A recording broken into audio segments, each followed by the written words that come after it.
Bismillahirrahmanirrahim. Assalamualaikum warahmatullahi wabarakatuh. Alhamdulillahi rabbil alamin. Salatan wa salaman ala rasulillahil amin wa ala alihi wa ashabihi ajma'in, amma ba'd. InsyaAllah saya Azamuddin bin Hawari dari jurusan Diploma Usuluddin di dalam kelas Fiqh Ibadah SYI 4013A InsyaAllah akan menerangkan tentang haji ifrad.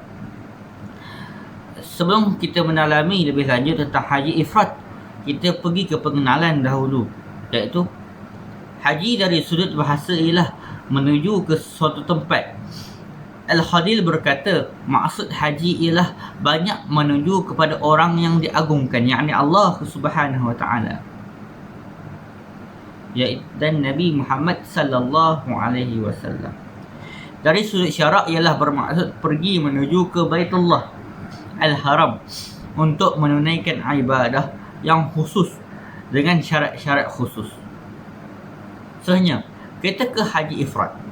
Mengerjakan haji dan umrah berasingan. Umrah dikerjakan di dalam bulan-bulan haji. Itu untuk haji ifrad. Itu perbezaan haji ifrad dengan haji qiran dan haji tamattu'. Iaitu haji ifrad iaitu berniat haji sahaja pada bulan-bulan haji dan niat haji dengan niat haji dan melaksanakan semua amal ibadah yang berkaitan dengan haji. Umrah pula boleh dilakukan setelah selesai mengerjakan haji. Niat ihram haji ifrad adalah seperti ini: nawaitul hajja wa ahramtu bihi lillahi ta'ala. Sahaja aku mengerjakan haji dan aku berihram dengannya kerana Allah Ta'ala. Setelah selesai rukun dan wajib haji sehingga tahallul sani, jemaah perlu berihram semula untuk mengerjakan umrah, iaitu nawaitul umrata wa ahramta biha lillahi ta'ala, iaitu sahaja aku mengerjakan umrah dan aku berihram dengannya kerana Allah Ta'ala. Selanjutnya kita pergi ke hukum dan dalil haji. Umat Islam dan ulama bersepakat mengatakan hukum menunaikan haji adalah fardu dan merupakan salah satu dari rukun Islam. Tiada seorang pun yang menyangkal, dan dalilnya adalah daripada surah Ali Imran ayat 96 sehingga 97, yang berbunyi, inna awwalal baitin wudi'a linnas wudi'a linnas lilladzi bi Bakkah mubarakan wa hudan lil alamin fihi ayatun bayyinatun maqamu Ibrahim wa man dakhalahu kana amina walillahi 'alan nasi hajjul bait man istata'a ilaihi sabila wa man kafara fa innallaha ghaniyyun 'anil 'alamin. Yang bermaksud sesungguhnya rumah yang mula-mula dibangunkan untuk tempat beribadah manusia ialah Baitullah yang Bakkah, iaitu Mekah, yang diberkati dan menjadi petunjuk bagi manusia. Padanya terdapat tanda-tanda yang nyata, di antaranya makam Ibrahim. Barang siapa yang memasukinya, menjadi amalan dia mengerjakan haji adalah kewajipan manusia terhadap Allah, iaitu bagi orang yang sanggup mengadakan perjalanan ke Baitullah. Barang siapa mengingkari kewajipan haji, maka sesungguhnya Allah Maha Kaya, tidak memerlukan sesuatu pun dari semesta alam. Dan melalui hadis Nabi sallallahu alaihi wasallam pula, iaitu an Abi Abdurrahman Abdullah bin Umar bin Al-Khattab radhiyallahu anhuma, sami'tu Rasulullah sallallahu alaihi wasallam yaqul, buniyal Islamu ala khamsin, syahadatu la ilaha illallah wa anna Muhammad Rasulullah wa iqamas salah wa ita'uz zakah wa hajjal bait wa shaum Ramadan ila akhir. Rawahu Tirmizi wal Muslim. Yang bermaksud dari Abdurrahman Abdullah bin Umar bin Al-Khattab radhiyallahu anhu, dari Nabi sallallahu alaihi wasallam bersabda, Islam dibangunkan atas 5 paksi, iaitu 5 perkara. Yang pertama, mengucapkan 2 kalimah syahadah. Yang kedua, menunaikan solat 5 waktu. Yang ketiga, menunaikan zakat. Yang keempat, menunaikan puasa di bulan Ramadan. Dan yang kelima adalah menunaikan haji di Makkah Al-Mukarramah. Para ulama telah bersepakat atas kefarduannya dan tiada seorang pun dari kalangan mereka yang membantah hal ini kerana perkara ini telah sabit dengan Al-Quran dan Al-Sunnah.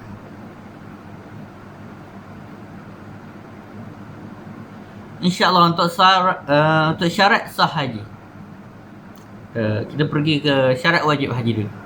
Syarat wajib haji ada 6 perkara. Yang pertama, semestinya Islam. Haji tidak boleh dibuat oleh orang kafir. Yang kedua adalah berakal. Orang yang pergi haji mestilah berakal, mestilah waras. Yang ketiga adalah baligh. Orang yang pergi haji mestilah yang baligh. Seperti berdasarkan hadis Nabi SAW,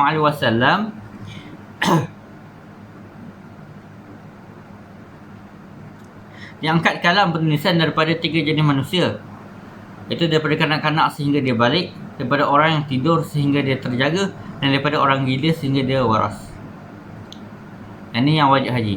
Tidak wajib bagi orang yang bukan Islam, tidak wajib bagi orang yang gila, dan tidak wajib bagi orang yang tidak balik.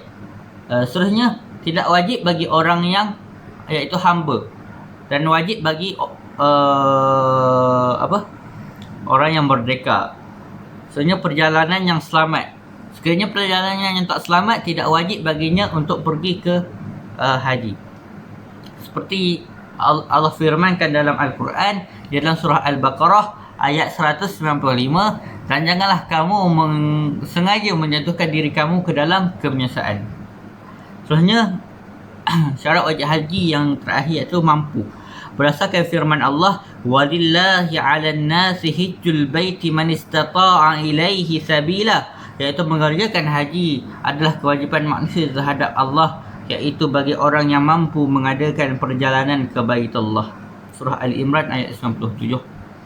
Dan berdasarkan satu lagi hadis daripada Ibnu Umar berkata, Nabi SAW bersabda, seorang lelaki datang bertemu Nabi dan berkata, wahai Rasulullah, apakah yang mewajibkan haji? Sabda baginda, bekalan dan pengangkutan. Riwayat At-Tirmizi. Seterusnya kita pergi kepada syarat sah haji. Jadi syarat wajib haji, orang yang wajib pergi haji. Jadi kita orang yang untuk kita sah haji, supaya haji kita itu sah, yang pertama iaitu Islam. Tidak sah haji bagi orang yang bukan Islam. Yang kedua, mumayyiz. Yang ketiga, berihram di miqat. Yang keempat, menyempurnakan semua rukun. Yang kelima, yang ada 4 saja syarat sah haji. Dan menyempurnakan semua rukun berdasarkan hadis Nabi SAW yang diriwayatkan oleh Muslim daripada Ibnu Abbas radhiyallahu anhu. Nabi menemui satu rombongan di suatu tempat bernama Ar-Rauha. Baginda bertanya, siapakah kamu? Jawab mereka, kami orang-orang Islam. Mereka bertanya, siapakah kamu? Baginda menjawab, Rasulullah SAW. Lalu seorang wanita mengangkat seorang kanak-kanak kepada baginda dan bertanya, adakah ada haji bagi budak ini? Jawab baginda, ya, ada pahala. InsyaAllah itu saja dari saya. Dan setelah ini saya akan membuat tutorial tentang tawaf dan seterusnya saya akan serahkan kepada sahabat saya yang lain, insyaAllah. Bismillahirrahmanirrahim. Assalamualaikum warahmatullahi wabarakatuh. InsyaAllah hari ini saya akan menunjukkan tutorial tentang tawaf. Dan sebelum tawaf, kita akan ke miqat untuk berihram. Dan berniat ihramnya adalah sebegini untuk haji, iaitu nawaitul hajja wa ahramtu biha lillahi ta'ala. Sahaja aku menunaikan haji dan berihram dengannya kerana Allah Ta'ala. InsyaAllah seterusnya saya akan menunjukkan bahagian-bahagian yang perlu diketahui di Kaabah. InsyaAllah saya akan menunjukkan sedikit tentang beberapa rukun yang ada pada Kaabah. Yang pertama adalah di sudut sini adalah rukun Hajarul Aswad. Selain itu adanya rukun Iraqi, rukun Yamani dan rukun Syami. Dan untuk tawaf kita akan mulakan dengan berada di kedudukan rukun Hajarul Aswad. Dan sebelum tawaf, niat tawafnya adalah sebegini. Allahumma inni uridu tawafa baitikal haram sab'ata ashwatin tawafal hajj fayassirhu li wa taqabbalhu minni lillahi ta'ala. Sebenarnya kita berpusing melawan arah jam.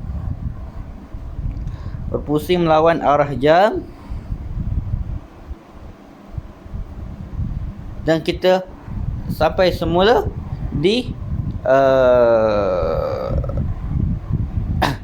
rukun Hajarul Aswad, dan disunatkan untuk kita mengangkat sedikit tangan dan membaca Bismillahi Allahu Akbar pada rukun Hajarul Aswad, insya-Allah. Dan seterusnya kita pusing kembali sehingga kita ulang sehingga tujuh pusingan. Dan di dalam pusingan tersebut terserah pada kita ada kita membaca ayat innal hajja wal umrata lillah, ataupun kita bertalbiyah labbaik Allahumma labbaik labbaik la syarika lak labbaik atau sebagainya, sehingga tamat 7 pusingan. Dan seterusnya kita disunatkan untuk menunaikan solat sunat tawaf. Dan insya-Allah selepas ini saya akan menerangkan sedikit tentang solat sunat tawaf. Dan untuk tawaf itu saja. Pertama kita membaca niat. Yang kedua, kita mulakan daripada rukun Hajarul Aswad. Kita berpusing 7 kali. Dan disunatkan untuk apabila berada di rukun Hajarul Aswad, kita membacakan iaitu Allahumma shalli ala Muhammad, Bismillahi Allahu Akbar, sambil mengangkat sedikit tangan seperti melambai itu, insya-Allah. Dan seterusnya untuk laki-laki disunatkan juga untuk berittibak ataupun iaitu yang dinamakan sebagai berlari-lari anak, insya-Allah. Dan seterusnya kita disunatkan untuk solat sunat tawaf. InsyaAllah selepas ini saya akan menerangkan tentang solat sunat tawaf, insyaAllah.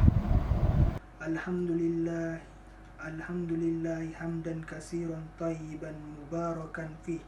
Allahumma la uhsi sana'an 'alaika anta kama asnaita 'ala nafsik. Allahumma ilaika afadta wa min azabika ashfaqtu wa ilaika raghibtu wa minka rahibta. Faqbil nusuki wa a'zim arji warhim tadarru'i waqbal taubati wa aqalla atharati wastajib taubati wa a'ti su'ula. Allahumma ij'alhu hajjan mabruran wa sa'yan mashkura. Walhamdulillahi rabbil alamin. Sekian, terima kasih. Cut. Ini adalah demo cara untuk melontar jamrah. Saya menggunakan 7 penutup botol sebagai prop batu kerikil. Dan bahagian ini sebagai prop jamrah. Okey, saya akan mulakan demonya. Sambil melontar, para jemaah akan membaca Bismillahirrahmanirrahim, rajman lisyaitan, waridan lirrahman, Allahumma ja'alhu hajjan mabruran wa sa'yan mashkuran.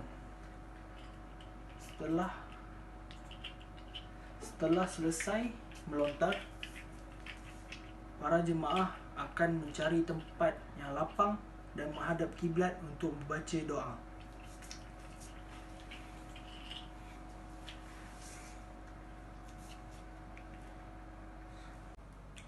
Jamrah merupakan salah satu syarat sah wajib haji. Jika meninggalkannya, para jemaah perlu membayar dam. Jamrah terbahagi kepada 3, iaitu yang pertama Jamratul Ula, dan yang kedua Jamratul Wusta, dan yang ketiga Jamratul Aqabah. Pada tanggal 10 Zulhijrah, para jemaah haji diwajibkan untuk melontar jamrah di Aqabah. Setelah selesai melontar, para jemaah haji akan mencukur rambutnya atau memotong rambutnya sebagai tanda bertahalul dan keluar daripada larangan ihram. Pada tanggal 11 dan 12 Zulhijrah, para jemaah haji akan melaksanakan ibadah jamrah ketiga-tiga jamrah, iaitu bermula daripada Jamratul Ula, seterusnya Jamratul Wusta, dan yang terakhir Jamratul Aqabah. Okey, saya akan membuat demo bagaimana untuk melontar dan doa setelah selesai melontar jamrah. Assalamualaikum warahmatullahi wabarakatuh. Bismillahirrahmanirrahim. Nama saya Muhammad Izhar Idris. Saya akan membuat demo melontar jamrah. Sebelum tu saya nak menceritakan sedikit kisah tentang ibadah melontar jamrah ini, yang diterangkan oleh sejarawan Islam Al-Azraqi. Ibadah ini melakukan semula bagaimana Nabi Ibrahim melakukannya ketika berada di Mekah, iaitu apabila Nabi Ibrahim meninggalkan Mina dan dibawa ke laluan yang sempit di celah-celah bukit yang dipanggil Al-Aqabah. Syaitan munculkan dirinya di tempat logokan batu besar di situ. Lalu Malaikat Jibril AS berkata kepada Nabi Ibrahim, "Rejamlah dia." Maka demikian Nabi Ibrahim melemparkan 7 batu kepada syaitan itu sehingga ia hilang. Kemudian syaitan itu menampakkan dirinya lagi kepada Nabi Ibrahim di longgokan batu sederhana. Lalu Malaikat Jibril AS berkata kepada Nabi Ibrahim, "Rejamlah dia." Maka Nabi Ibrahim pun melemparkan 7 batu lagi kepada syaitan itu sehingga ia hilang. Kemudian syaitan itu menampakkan dirinya lagi di longgokan batu kecil. Jibril pun berkata kepada Nabi Ibrahim, "Rejamlah dia." Maka Nabi Ibrahim pun rejam syaitan itu dengan 7 batu kecil. Syaitan pun pergi daripada beliau. Bismillahirrahmanirrahim. Assalamualaikum warahmatullahi wabarakatuh. Nama saya Muhammad Hafiz Yazmi bin Azuddin. Nombor matrik saya di 183-10759. Sekarang saya akan membentangkan laporan saya, iaitu rukun-rukun haji dan perkara-perkara wajib di dalam haji ifrad.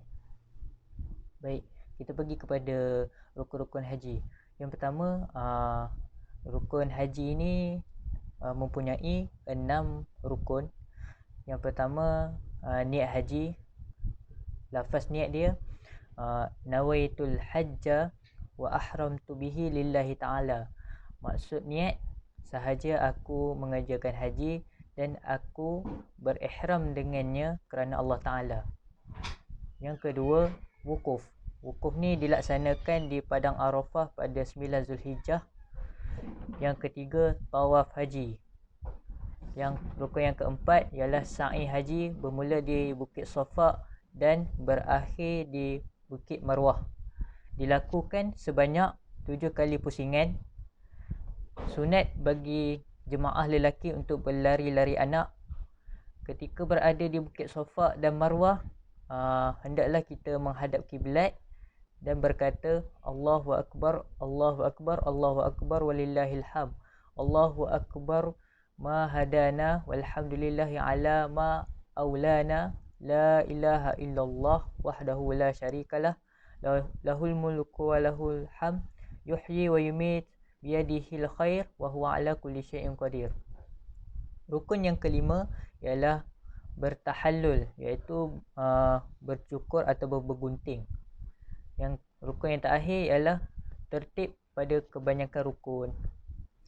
Seterusnya saya akan menerangkan perkara-perkara wajib di dalam haji.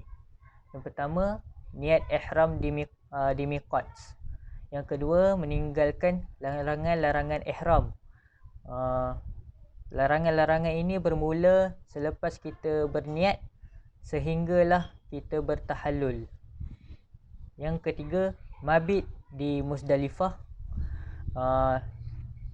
Mabit ini dilaksanakan di Muzdalifah pada 10 Zulhijjah. Sunat untuk kita mengutip anak-anak batu di Muzdalifah. Yang keempat, melontar anak batu di Jamrah Kubra pada 10 Zulhijjah. Yang kelima, mabit di Mina. Mabit di Mina akan dilaksanakan pada 11, 12 dan 13 Zulhijjah. Yang keenam, melontar anak batu di 3 jamrah, iaitu di Jamrah Sughra, Jamrah Wusta dan Jamrah Kubra. Melontar jamrah dilaksanakan pada 11, 12 dan 13 Zulhijjah. Sekian. Assalamualaikum warahmatullahi wabarakatuh.